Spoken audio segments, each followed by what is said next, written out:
नागमती का वीरा वर्णन नागमती वाला जो पार्ट है पद्मावत में है।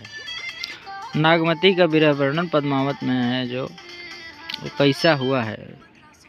इसमें एक कहानी है, एक रत्नसेन के योगी होकर चले जाने के बाद नागमती का वियोग अथाह संसार में बढ़ जाता है। सब कुछ दिखाई देता है जो कुछ इसमें है। कुहू की जैसे कोयल रोई, रकत आंसू घुंघुची बन बोई। जज ठाड़ी होई बनवासी, तह तह होई गुगुन चिन्ह राशि। बूंद बूंद में जानहि जीऊं, गुंजा गुंज करहि पियो पियूं। तहि दुख भये परास निपाते, लोहु बूढ़े उठे भर पाते। राते बिंब भय तहि लोहु, परवर पाक फाट ही गोहु। इसमें बड़ी अलग सी बात है।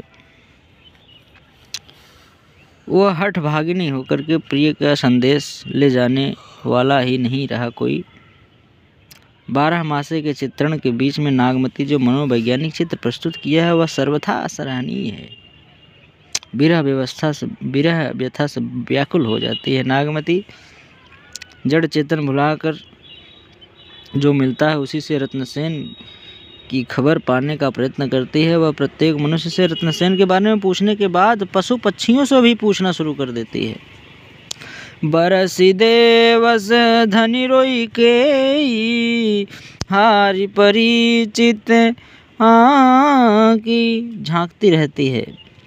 मानुष घर घर पूछ गए, पूछ निसरे पाखी। वो पंछियों से भी पूछने लगती है कि कहीं देखा है मेरे रत्नसेन को, मेरे प्रियतम को। इतना विरह में पागल हो जाती है। इस तरह से कहानी है। कुल मिला जुला करके नागमती पद्मावत वाली ये बात है उसमें साफ साफ दिखाई दे रहा है। कबीरदास जी जैसे संत लोग आए, उन्होंने वैज्ञानिकों को भी फेल कर दिया। जो कुछ भी लिखा, जो कुछ भी गढ़ा, ऐसे ही अनपढ़ होकर के जो कहा, जो समझा, स्वयं के अनुभव के आधार पर, न तो बहुत घुमक्कड़ी प्रवृत्ति की थे कि वहीं दूर जाते थे कि उन्होंने सीखा लोगों से। स्वयं से ही काम करते करते ऐसा कर गए। आज की जनरेशन में भी बूढ़े हैं, आप हैं, हम हैं, सब लोग हैं, लेकिन ऐसी कोई क्रियाकलाप नहीं है। ज़रा सुनिए। और याद करने का तरीका है कि जल्दी जल्दी जैसे कोई कह दे कि भाई कबीर का दोहा सुनाइए थोड़ा सा, वो 2 लाइन वाला नहीं, थोड़ा बढ़ के, तो भूल जाते हैं, बता नहीं पाएंगे। कोशिश कीजिए, शायद याद हो जाए। हे संतो भाई आई ज्ञान की, आंधी रे आंधी आ गई है ज्ञान की। भ्रम, अब आंधी आई है ना, देखिए क्या होता है, क्या उड़ेगा। आंधी में तो उड़ेगा, क्या उड़ेगा। भ्रम की टाटी सब उड़ानी, माया रहे नहीं बांधी, माया रहे ना बांधी रे। माया को अभी बांध नहीं पाओगे। अब ये ज्ञान की आंधी आ गई है। अब तुम्हारा भ्रम टूटेगा, सब उड़ेगी, टाटी उड़ जाएगी। अब दुचिते दी कोई थुनी गिरानी, अरे वाह, थून गिर रही हैं सारी बढ़िया की। मोह बलेड़ा टूटा जाए। अरे मोह का जो बेड़ा है मढ़ैया में लगा हुआ है ये टूटेगा, सोचिए मड़ही में रहते थे, लेकिन उसी मड़ही से ही क्या उदाहरण दिया है उन्होंने। बेड़ा टूटेगा ये मोह का, और जब बीच वाला बेड़ा टूट जाएगा तो सब के सब उड़ जाएगा। कैसे? तृष्णा छाणी परिधर ऊपरी, दुर्मति भांडा फूटा रे भाई। सारा भांडा फूट जाएगा। अब ज्ञान जब आ जाएगा कि वो ये ऐसे करते हैं, ये चीज़ ऐसे होता है, ये चीज़ वैसे होता है, ऐसा नहीं करोगे तो वैसा होगा, वैसा नहीं करोगे तो ऐसा होगा। बताइए, लोग कहते थे कि जो काशी में मरेगा स्वर्ग जाएगा, जो मगहर में मरेगा नरक में जाएगा। और ज़िंदगी भर कबीरदास जी काशी में रह गए, लेकिन मरते दौरान जानबूझ कर कहे नहीं मैं मगहरे में जाके मरूंगा और मैं नरक में जाके देखना चाहता हूँ। लेकिन नहीं, कबीरदास जी ने इस बात का खंडन कर दिया कि जो जैसा है कहीं भी मरेगा वो स्वर्ग में जाएगा या नरक में जाएगा, अपने कर्मों के आधार पर जाएगा। ये नहीं है कि मगहर में मर गया कोई भी तो स्वर्ग जाएगा या नरक में जाएगा, कर्म के आधार पर वह जाएगा। और कबीरदास जी पूजनीय बन गए। जो बातें कह दी, अनपढ़ हो करके पढ़े लिखे लोग उसी पे रिसर्च कर रहे हैं। इस शब्द का अर्थ क्या है, अर्थ निकालने में इतनी असुविधा हो रही है, तरह तरह के अर्थ निकालते हैं। आगे, तृष्णा छूटेगी, मतलब आपके अंदर जो तृष्णा है, ललक है किसी चीज़ को पाने की, वो छूटेगी। अब फिर आंधी पाछे जो जल बरसे, अब पानी बरसेगा। कैसा पानी बरसेगा? ते ही तेरा जन भीना भीना। अब सब लोग भीगेंगे उस ज्ञान से। कैसे भीगेंगे? कहें कबीर मन भय प्राशा। कबीरदास जी कह रहे हैं अब मन जो है पूरी तरह से जो प्यासा था वो अच्छी अच्छी बातों को पा गया और अब वह खुशहाल हो जाएगा कि अरे वाह, ये सब फालतू की चीज़ों में पड़े हुए थे। उदय भानु जब जब चिन्हा, भानु मतलब सूर्य, अब नया प्रकाश आएगा, नया सवेरा होगा, नई नई किलकारियाँ होंगी, आनंद होगा, प्रकाश होगा, उज्जवल होगा, उत्साह होगा।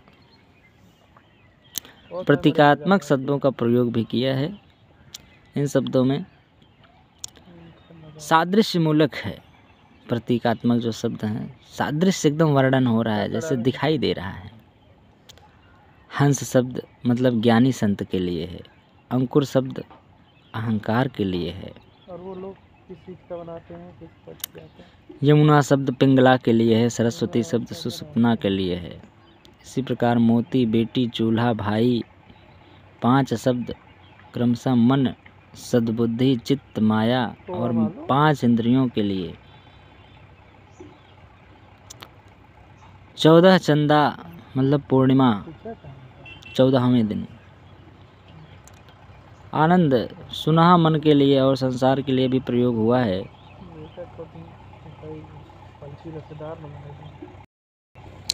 शैली कैसी होगी आप खुद सोचिए। पूरा अक्खड़पन है और मस्तमौला है। भाषा अटपटा है, एक बार तो समझ में ही नहीं आएगा, पर सत्य है। और नग्न करने वाला सब धर्मों को व्यंग्यबाण दिखाई देता है। उनकी शैली का दूसरा रूप वहाँ मिलता है जहाँ उनके उपदेश और नीति की बातें कहते हैं। ऐसी शैली बड़ी तर्कपूर्ण है। काव्यलिंग उदाहरण या दृष्टांत है। यहाँ पर विभिन्न अलंकार हैं, दृष्टांत अलंकार है। दृष्ट मतलब एकदम सामने से आपको दिखाई दे रहा है। अलंकारों का सटीक प्रयोग हुआ है। श्रोता के मन में बात बैठ जाती है, इस तरह से लिखा है।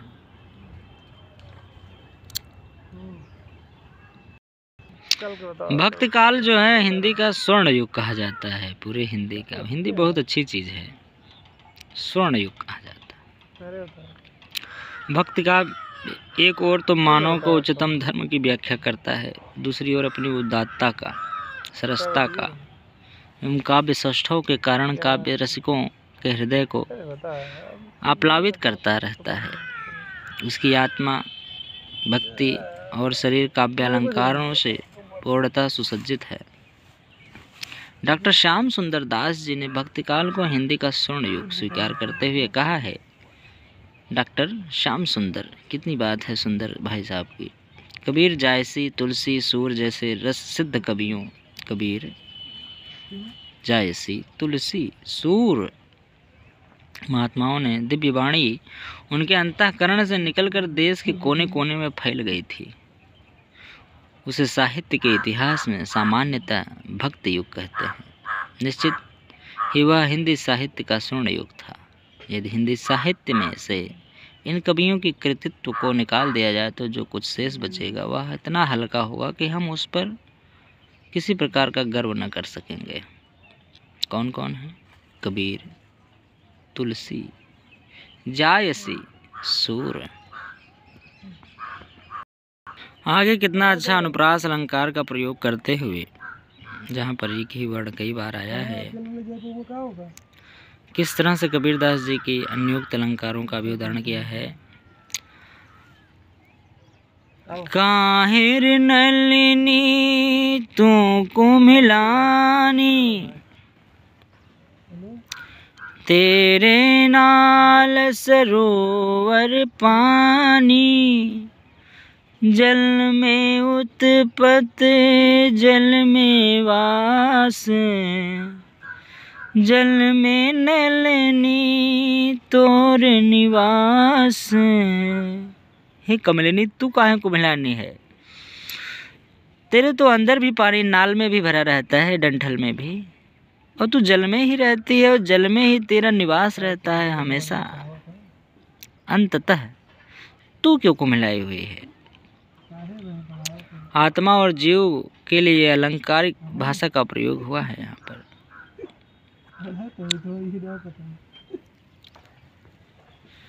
कितना अच्छा कबीरदास जी ने और चित्रण किया है।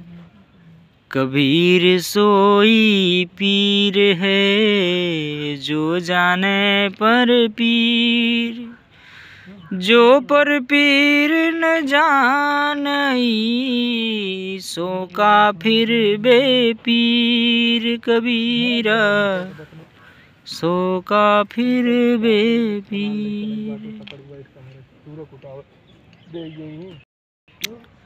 आगे क्या कह रहे हैं? कबीर ने अनेक स्थलों पर उपमा का भी प्रयोग किया है। कैसे? बाती दीप की करी उजियारा, बाती दीप की करी उजियारा, हो कहो साकत ऐसा है, कहो साकत ऐसा है, जैसी लहसुन की खान, कावे बैठे खाइए प्रगट होत निदान। नैना अंदर आव तू, नैना मोद तो ही ले हूँ, ना मैं देखूं और को, ना तो ही देखन दे हूँ। कैसे? नैना अंदर आव तू, नैना मोहि तो ही ले। नैना मतलब ज्ञान है, और मैं तुझको अंदर लेते ही मूंद लूँ। ना मैं देखूं और को, ना तो ही देखन दे हूँ। आगे, बालम आओ हमारे गे, हमारे घर आइए हे भगवान आत्मा रूप में। तुम बिन सोनी देह रे, तुम बिन सोनी देह रे, बालम आओ हमरे गे रे, तुम बिन सोनी देह रे। अनपढ़ कहे जाने वाले कबीर के काव्य में रूपक का प्रयोग हुआ है, जो कहते हैं कि अनपढ़ हैं।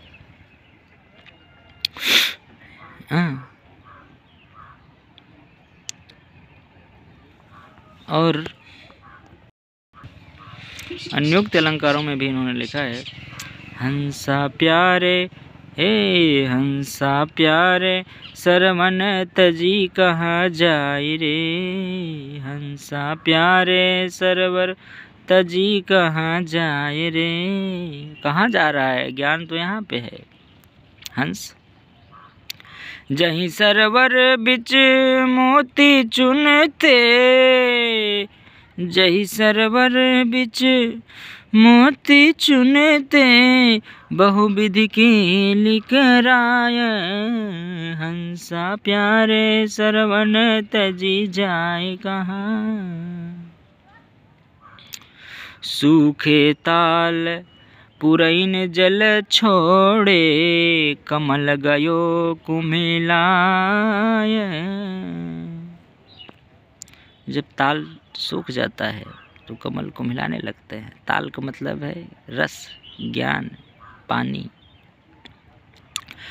कह कबीर जो अब की बिछुरे, बहुर मिले कब आए, हंसा प्यारे सरवर तजी कहाँ जाए रे। क्या बात है। आगे कबीरदास जी कितना अच्छा जाति पाति के बारे में बता रहे हैं कि ये सब क्या पूछ रहे हो, जाति ज्ञान की बातें कीजिए। डॉक्टर राम कुमार वर्मा जी ने भी इनको कबीरदास जी के विचारों को समझने के लिए उनकी पृष्ठभूमि का ज्ञान आवश्यक है। पहले तो ये लीजिए पृष्ठभूमि क्या थी उनकी। डॉक्टर हजार प्रसाद द्विवेदी ने लिखा है, स्वामी शंकराचार्य के बाद भी कोई ऐसी विभूति भारत में प्रादुर्भाव नहीं हुई जो इस अंधकार को विदीर्ण करने में समर्थ होती। स्वामी रामानंद, जिसके कोई संदेह नहीं है कि युग के अद्वितीय देन थे, रामानंद के ही शिष्य थे। कितना अच्छा लिखा है, जाति पाति पूछे नहीं कोई, हरि को भजे सो हरि का होई। कोई भी हो, कोई भी जाति का हो, किस बिरादरी का हो जाता है, जो हरि का भजता है वो हरि बिरादरी का हो जाता है। महत्व तो नहीं दिया है उन्होंने, वरन ज्ञान की प्रधानता को बताया है। तुम फिर आगे, तुम ब्रह्मांड में कैसी का जुलाहा, बूझय मोर ज्ञाना। मेरा ज्ञान बहुत अधूरा है, आप तो ब्रह्मांड हैं। पंडितों के इस कथन पर कि ब्राह्मणस्य सुखाम में सीत, कबीर ने कहा है कि ब्राह्मण ब्रह्मा के मुख से उत्पन्न हुए तो समस्त ब्राह्मणों को किसी और मार्ग से क्यों नहीं आने को मिला, अर्थात समस्त जाति के शिशु माँ के उदर से ही उत्पन्न होते हैं, फिर पंडित को अलग मार्ग क्यों मिला। जो कबीर की शब्दावली में देखिए, हाँ, जे तू ब्रह्मण ब्राह्मणी जाया, मुख से हुए हो ना, और बाट तू काहे न आया, और किसी रास्ते से काहे नहीं तू आया। वैष्णव मतलबावलंबी शूद्रोपकार से प्रेरित थे। आश्चर्य है कि कितना बड़ा साहस करके उन्होंने युग के धारक को प्रतिकूल होकर शूद्रों की भलाई की बात सोची तथा उन्हें मानव स्तर प्रदान करने के लिए कृत संकल्प हुए। कबीर ऐसे वैष्णव भक्तों को पैदा करने वाली माँ की स्तुति जी भर कर करते हैं। कबीर के शब्दों में कैसे है, कबीर धनी सो सुंदरी, जिन जाया वैसनो पूत। वह कितनी सुंदर सी रही होगी, कहने का तात्पर्य है कितनी भाग्यवान रही होगी जो वैष्णव पूतों का जन्म दिया है। यही नहीं, कबीर ने वैष्णव को राम की तुलना में स्थापित किया। उन्होंने स्पष्ट लिखा है, उन्होंने स्पष्ट किया है वैष्णव के बारे में कि वैष्णव भया तो क्या भया, बूझा नहीं विवेक, छापा तिलक लगाई कर दग्ध्या लोक अनेक। वैष्णव भया तो क्या भया, बूझा नाही विवेक। छापा तिलक लगाई कर, दग्ध्या लोक अनेक। आनंद लेते रहें। ज़रूरी नहीं है कि आप लाइक करें, सब्सक्राइब करें, शेयर करें, ज़रूरी नहीं है। निस्वार्थ भाव, आनंद लीजिए और कुछ नहीं है। एक ही वीडियो में लगभग कबीरदास जी के कई कारनामे आपको दिखाई देंगे। सब कबीरदास से ही संबंधित रहेंगे, कोशिश रहेगी। कबीर ने इस भेद को नकारा। उन्होंने मुसलमानों को उपहास करते हुए कई बार पूछा है यह कथन, हुजूर ये सब खिराज गुजार लगान देने वाले जो होते हैं उनको कहते हैं हुजूर। ये सब लगान वसूल करने वाले अफसर इसके चांदी मांगते तो उन्हें बिना किसी उज्र के अत्यंत नम्रता एवं आदर के साथ सोना दे देना चाहिए। यदि वे अफसर उनके मुंह में थूकना चाहें तो उन्हें उसे लेने के लिए स्वेच्छा से अपना मुंह खोल देना चाहिए। ऐसा करके ही उस अफसर के प्रति अपना आदर दिखा सकते हैं। इस्लाम का महत्व बढ़ाना पुण्य और उसका अनादर करना पाप है। इन हिंदुओं से ईश्वर घृणा करता है और उन्हें पद दलित करके रखने की आज्ञा देता है। हिंदुओं की बेइज्जती करके रखना एक धार्मिक कर्तव्य है, क्योंकि ये हमारे नबी के शत्रु हैं। कबीर ने इस भेद को नकार दिया है। उन्होंने उपहास में क्या उड़ाया है,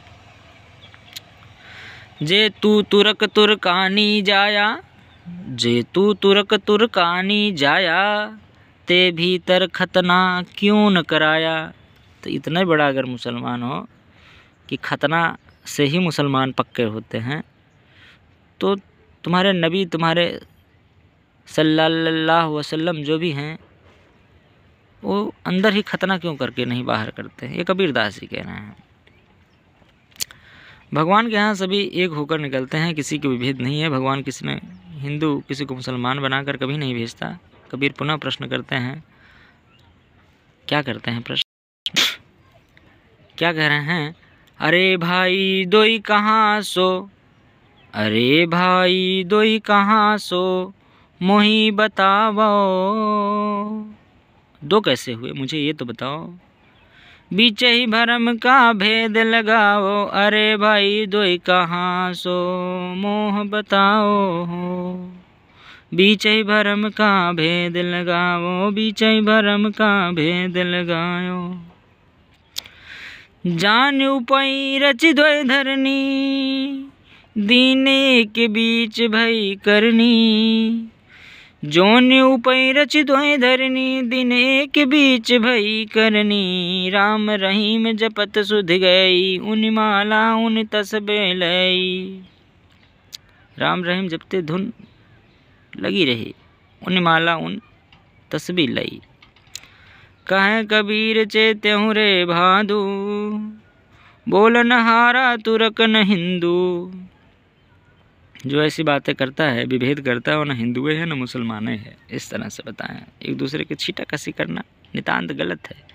कबीरदास इसके सख्त खिलाफ थे। उन्होंने कहा कि विराट भगवान का मजाक बनाना है। बार बार कबीरदास इस तथ्यों को समझाने की चेष्टा करते हैं और बार बार समस्त मानव जाति को सचेत करते हैं। उन्हें लगता है कि दोनों अलग हैं, तब भी अपनी बात को इस प्रकार कहते हैं, एक ही पवन एक ही पानी, एक ही ज्योति संसारा।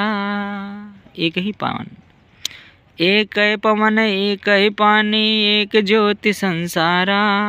एक ही खाग खड़े सब भाड़े, एक ही सिरजनहारा। एक ऐसे, एक ही पवन एक ही पानी, एक ज्योति संसारा। एक ही खाक खड़े सब भाड़े, एक सिरजनहारा। उन्होंने हिंदुओं को भी आलोचना करते हुए बहुत कुछ कहा है। तीखी, हिंदू अपनी करे बड़ाई, गागर छुए न दे। गगरी ना छुए देत रहन। हाँ, हिंदू अपनी करे बड़ाई, गागर छुअन न दे। वेश्या के पायंतर सोभया, देखो हिंदू आई। वेश्या के पैरों के नीचे भी सो जाते हैं। हाँ, ये हिंदुआई है, उधर गागर को भी नहीं छूने देते हैं। वाह वाह वाह। हिंदू गोहत्या के पाप करार देता है, लेकिन जिह्वा का स्वाद हेतु बकरा का हत्या पुण्य मानता है, और मुसलमानों के ऊपर ही जीव हत्या को स्वीकारता है कि काटते तो वो हैं, खाते हम हैं। कितने मूर्ख हैं लोग, जानबूझ करके सब कुछ अंधेरे में अपने आप को काहे रखते हो। कैसे? बकरी पाती खात है, बकरी पाती खात है, ताकि काड़ी खाल, जो बकरी को खात है ताको कौन हवाल। बकरी पाती खात है, ताड़ी काड़ी खाल, जो बकरी को खात है ताको कौन हवाल। बाह्य आडंबर का भी खंडन किया है। उन्होंने इसका मतलब ये बताया था कि जो पाती बकरी खाते हैं उसका खाल काट लेते हैं, जो बकरी खा रहा है उसकी क्या हाल होगी। क्या बताया है? मदिरा जीव हत्या द्वारा मोक्ष प्राप्त करने का विधान करते हैं। कबीर कहते हैं कि यह कितना बड़ा भ्रम है, यह मात्र आडंबर है, ऐसा करना नितांत मूर्खता है। इस आशय का पद देखें। कैसे? पापी पूजा बैसी करी, भैंस मांस दैमो होय। पापी पूजा बैस करी, बस भसै मांस मद होय। तिनकी दस्या मुक्ति नहीं, कोटि नरक फल होय। तिनकी दस्या मुक्ति नहीं, कोटि नरक फल होय। कबीर तीर्थों का निरर्थकता सिद्ध करते हुए तीर्थाटन के पीछे भी ईश्वर का चिंतन नहीं, मात्र पर्यटन का भाव रखता है। गंगा स्नान को मुक्ति का साधन बताना नितांत भ्रामक है। कबीर सत्य को जानने की आकांक्षा प्रकट करते हैं, इसलिए कहते हैं। कैसे कहते हैं?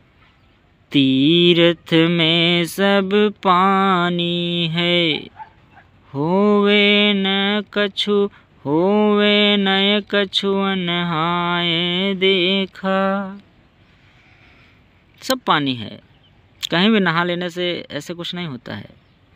प्रतिमा सकल तो जोड़े हैं भाई, बोले नहीं बुलाए देखा। कुरान पुराण सब बात हैं, या घट का पर्दा खोल देखा। अनुभव की बात कबीर कहें, यह सब झूठी पोल देखा।